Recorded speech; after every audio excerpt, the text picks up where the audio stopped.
90% of engine modifications are garbage. But I've handpicked the 13 engine mods that are worth it, and everyone's been dyno tested, track proven, or punished in brutal daily driving. One gave a Civic 11 extra MPG. Another made a V6 spank a Mustang GT. Stick around, because I'll reveal the most dangerous mod I've ever seen. It melted a turbo and cost one guy $6,300. Let's get to it. Mod number 13, High Flow Air Filter. First time I saw someone swap a stock air filter for a high flow one, I laughed. Thought it was a gimmick. But then I drove the damn car. Throttle felt snappier, idle was smoother. MPG ticked up just a bit. I shut my mouth real quick. A high-flow air filter lets your engine breathe the way it wants to breathe. Stock filters are fine if you're just grocery getting, but if you give a damn about performance or long-term reliability, upgrade it. I've put these on trucks, tuners, old muscle, daily beaters, you name it. K&N, AEM, S&B, proven brands that don't fall apart like the cheap crap online. And yeah, they cost more up front, but they're washable and reusable. One good one can outlast 10 paper filters, pays for itself. Big mistake folks make? Slapping it in and calling it a cold air intake. It's not. And don't go soaking it in oil like you're basting a turkey. Too much oil can foul up your MAF sensor. It's a simple mod. Takes minutes, but it lays the foundation for every other upgrade. Better air in, better performance out. But if you think breathing in better air matters, wait till we reprogram the brain behind it all. Mod number 12, ECU Remap. Your engine's capable of a hell of a lot more than the factory tune allows. But the stock ECU is playing it safe. Fuel economy, emissions, smooth drivability for your grandma. That's what it's built for. You want real performance? You tune it. An ECU Remap, done right, wakes the engine up like a shot of adrenaline. I'm talking sharper throttle, more torque, better timing, optimized fuel curves. I've tuned bone stock engines that felt like a whole new machine after a proper map. But here's the trap. Don't use garbage tunes from forums or cheap flash tools. Had a guy come in once with a bricked ECU. He tried to tune it himself off some $40 USB dongle. His car ran like trash, knocked like hell, burnt the valves, nearly torched the engine. Used legit platforms like HP tuners, great for GM, Ford, and Dodge platforms. Tons of control. Cobb access port, perfect for Subarus, Mazdas, and Fords. Plug and play with dyno-ready maps. Hondata, made for Hondas and Acuras. Super precise and highly tunable. These aren't just fancy names. They're proven tools that pros rely on. And speaking of pros, get it tuned by someone who knows their way around a dyno. This isn't a video game. You're rewriting the brain of a car. Treat it with respect. You've just unlocked hidden power, but now that you're pushing harder, you better let that exhaust flow like it means business. Mod number 11, Performance Exhaust System. Ever tried driving with a clogged tailpipe? That's what your engine's dealing with on a stock exhaust. Restricted flow, heat buildup, and wasted power. A performance exhaust system sets it free. You get better flow, less back pressure, and if you do it right, real horsepower. I've installed full exhausts on Camaros, WRXs, even old Civics. Every time, the motor breathes easier. Pair it with a tune, now you're talking. Torque curve smooths out, throttle response sharpens, and the sound? Deep, controlled, no fart cans here. But don't just bolt on the loudest thing you can find. That's rookie stuff. Too big a pipe and you kill your low end. No scavenging, no velocity, just noise. Stick with mandrel bent tubing. Stainless steel if you've got the coin. Don't cheap out on welds either. I've seen slip-fit junk rattle apart in a week.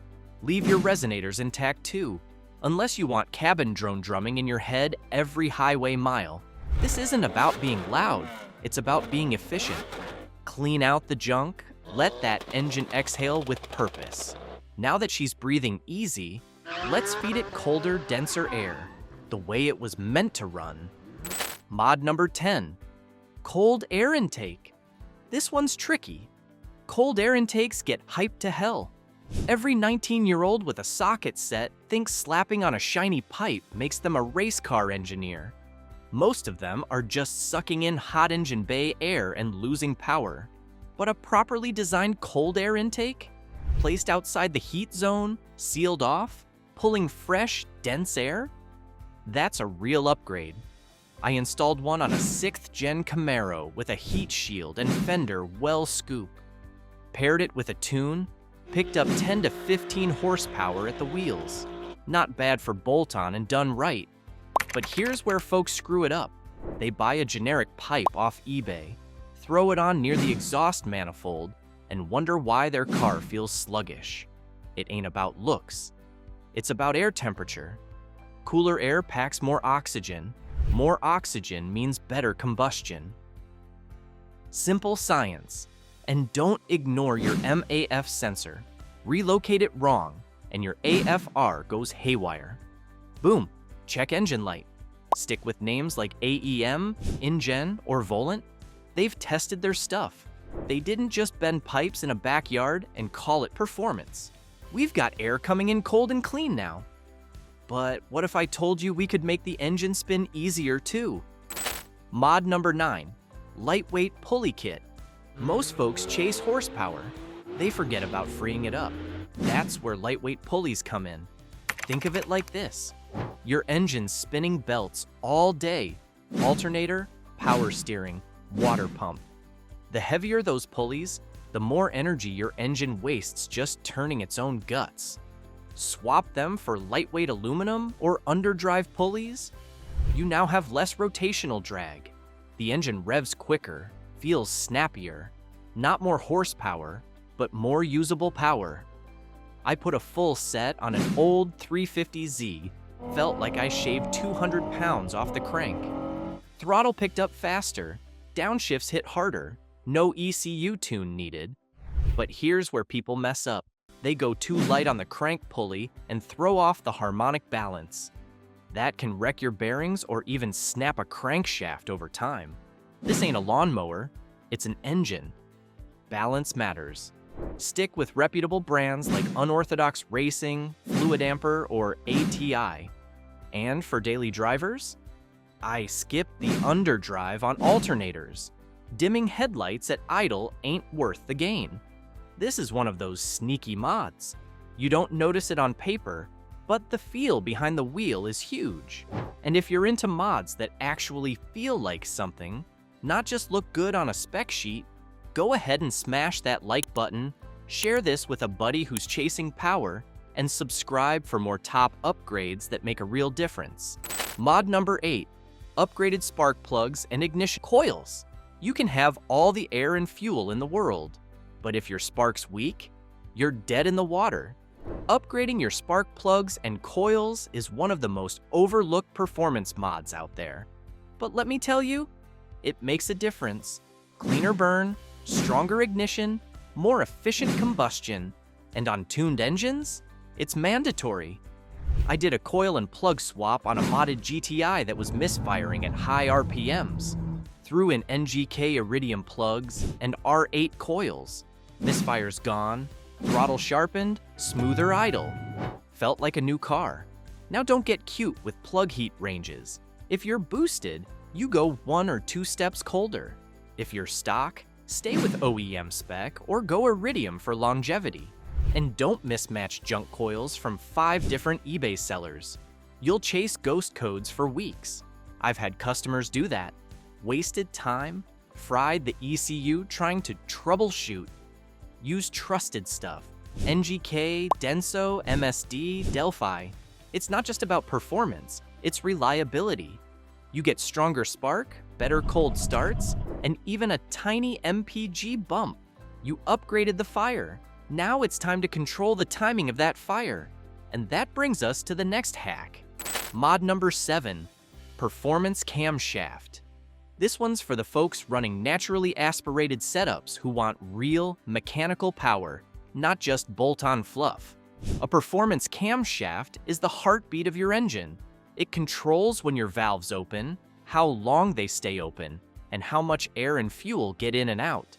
Done right, you get more top-end power, stronger mid-range, and a wicked exhaust note that lets people know you don't play.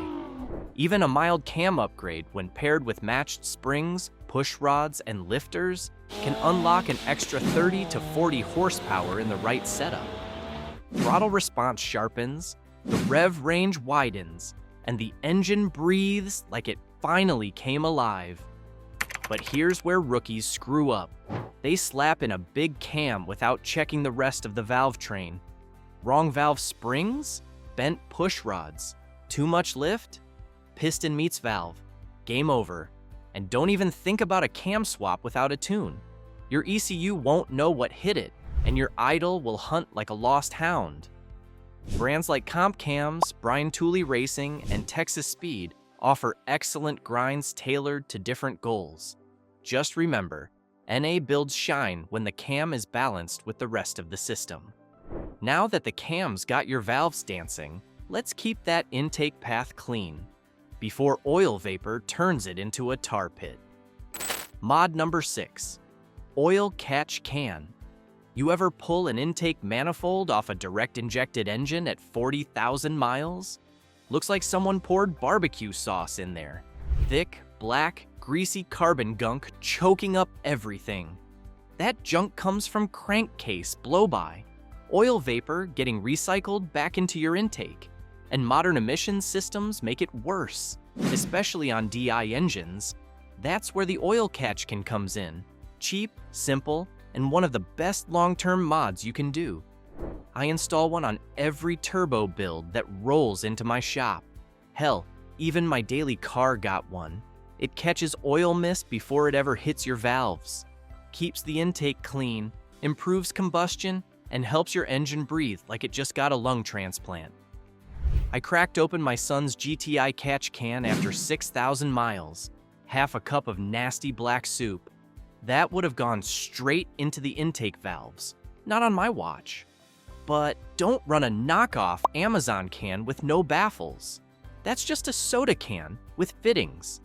You want proper filtration? Look at JLT, Mishimoto, or Radium, and empty the damn thing. I've seen guys ignore it and end up with overflow in their intercooler.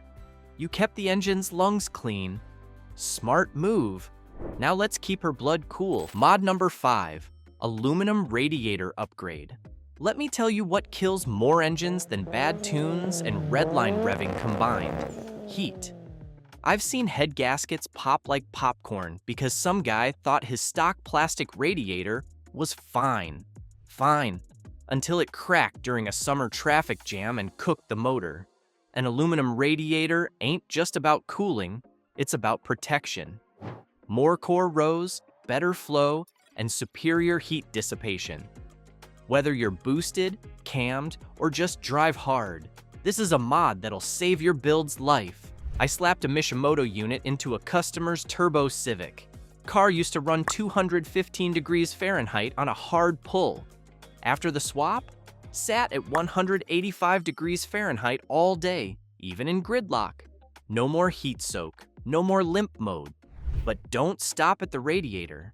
Replace those old rubber hoses, check your thermostat, and make sure your fan's doing its damn job. Cooling is a system, not a single part swap. Also, bleed it right. Don't leave air pockets. Seen a guy grenade a freshly built engine because he didn't burp the coolant and overheated it on the maiden voyage. You've cooled her down and bought yourself insurance. Now, let's talk about controlling the beast, especially if you're pushing boost. Mod number 4, turbo timer or boost controller. Boost is beautiful, but it's also dangerous if you don't respect it. First off, a turbo timer. I don't care if you're running stock PSI or pushing big numbers. If you shut the engine off right after a hard pull, that turbo is sitting there red hot with oil coked up inside the bearings. you just killed its lifespan.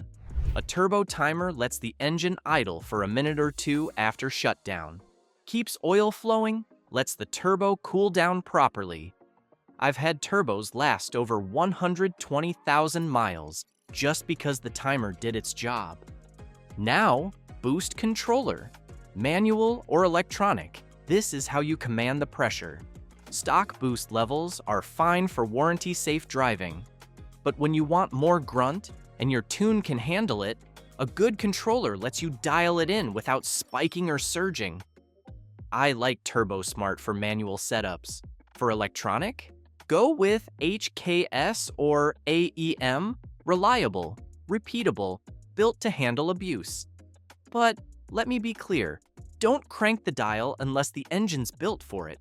I've seen pistons turned into ashtrays from overboosting on stock internals. Don't be that guy. We're commanding boost now. But more air means nothing without the fuel to back it up. And trust me, one wrong move with a turbo setup can cost you thousands. That's why I made a whole video on 7 common turbo-killing mistakes and how to prevent them. Tap the link up top so you don't blow your build before it even begins. Mod number 3, upgraded fuel injectors and pump. You ever see a car lean out under full throttle? It's not pretty. 1 second it's pulling hard, next second, boom, hole in the piston, engine's done. Why? Not enough fuel. When you start tuning, boosting, camming, whatever, you better make damn sure your fuel system can keep up. That means bigger injectors and a higher flow pump. I've upgraded dozens of setups. Hell, I had a built WRX that hit fuel cut at 5,000 RPM until we swapped in ID 1000s and a Walbro 255. After that, clean pulls all the way to redline. Fuel is your safety net. Run lean, and you're playing with fire. But don't just slap in giant injectors for future plans. Too big and your idle goes to crap. Your AFRs are impossible to dial in, and your tuner will hate you. Match the size to your build and your goals. Precision matters here. Use quality brands, Injector Dynamics, Detchworks, AEM, Bosch, and always retune after fuel upgrades. Don't assume it'll figure itself out. It won't. You've got the air. You've got the spark. Now your fuel's up to the task. But all that hot compressed air, it needs to be chilled before it does real work. Mod number 2, performance intercooler for turbo engines. You can have the biggest turbo in the world, but if your intake air is hot, your power's a joke. That's where a performance intercooler comes in. A good intercooler cools down that compressed air before it hits the combustion chamber. Cooler air equals denser air. Denser air equals more oxygen. More oxygen, more power. Simple science, we already talked about that. The stock intercooler on most turbo cars is built for emissions and economy, not power. It heat soaks fast, especially after a few hard pulls or in warm weather. Once that happens, your ECU pulls timing, your NOx sensor panics, and your engine starts feeling like it's dragging a trailer uphill. Now swap in a larger front mount or upgraded top mount intercooler, and the difference is night and day. Lower intake temps, more consistent power, and no heat-soaked tantrums.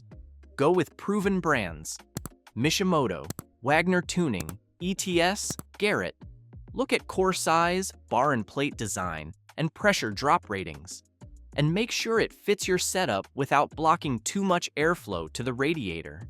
This mod doesn't just add power, it protects your engine from detonation and keeps things consistent. And now that we've cooled the charge, let's talk brains. Because all that hardware's useless without control. Mod number 1, forced induction. Turbo or supercharger kit. If you're serious about power, nothing, and I mean nothing, delivers like forced induction. A turbocharger or supercharger kit transforms your engine from a spirited runner into a full-on beast. Naturally aspirated engines rely on atmospheric pressure to breathe. But slap on a turbo or supercharger, and you're cramming more air and more fuel into the cylinders. That means explosive combustion. That means serious horsepower. Gains of 40% to 100% or more aren't uncommon with the right setup and tune. Turbos are more efficient and make crazy power once they spool, but they can have lag. Superchargers offer instant throttle response and a linear power band, but they drain some power to make power. Both have their pros. Both make you grin like a kid on Christmas morning. But don't just bolt one on and pray. You'll need supporting mods, fuel system upgrades, intercooler, ECU tune, stronger internals if you're pushing it, and most importantly, a trustworthy tuner. This is not a budget bolt-on, it's an investment. But if you want the most bang for your buck, forced induction is the ultimate mod. Just be ready. Once you boost, you'll never want to go back. Now, for the promised bonus. Here are 5 mods I'd never recommend. I've watched these do more harm than add horsepower. Mistake number 1, installing a budget turbo hit without proper tuning or supporting mods. This is the #1 rookie mistake I've seen ruin cars and dreams. Guys bolt on a cheap turbo kit thinking they're getting a 400 horsepower beast for under $1,000. No tune, no upgraded fuel system, no intercooler, nothing. Result? Melted turbo, warped pistons, blown head gasket. One guy I knew shelled out $6,300 to fix the carnage, and the car never ran the same. Don't cheap out on boost. If you can't afford to do it right, don't do it. Mistake number 2, electric superchargers, aka eBay gimmicks. These are scams. Slapping a glorified hairdryer into your intake won't add horsepower. It'll just mess with your air-fuel ratio and possibly trip engine codes. If it doesn't come from a reputable brand, and it's under $150, run the other way. Mistake number 3, Octane booster snake oils. Dumping a bottle of mystery chemicals into your tank isn't a mod, it's wishful thinking. Most of these so-called Octane boosters only raise your rating by half a point, if that. And modern ECUs, they won't even blink. It's marketing hype in a can. You're better off just buying higher octane fuel from the pump. If you want real results, we've tested the actual fuel additives that work. Check out our video linked above for the ones worth your money. Mistake number 4, noisy blow-off valves or fake turbo whistles. Want performance? Then skip the sound show mods. Those loud blow-off valves and turbo whistles might sound cool to your cousin in high school, but on the street or track, they add zero performance and just scream, "I watched one too many Fast and Furious movies." Mistake number 5, mismatched parts without a tune. Here's a hard truth. Every mod you do changes how your engine breathes, fuels, or burns. Add the wrong intake, exhaust, injectors, or MAF sensor without tuning? You're creating problems. Your engine won't know how to adjust, and instead of gains, you'll get stalling, knock, or worse. Every part needs to work in harmony. Now that you know how to upgrade your engine with mods that are actually worth your money, don't stop there. But there's one more crucial element you need to know. Some mods are illegal and effective. In my next video, I'll show you 9 illegal car mods that actually work and might risk you a fine. Click the video on screen now to discover the mods that walk the line between performance and the law.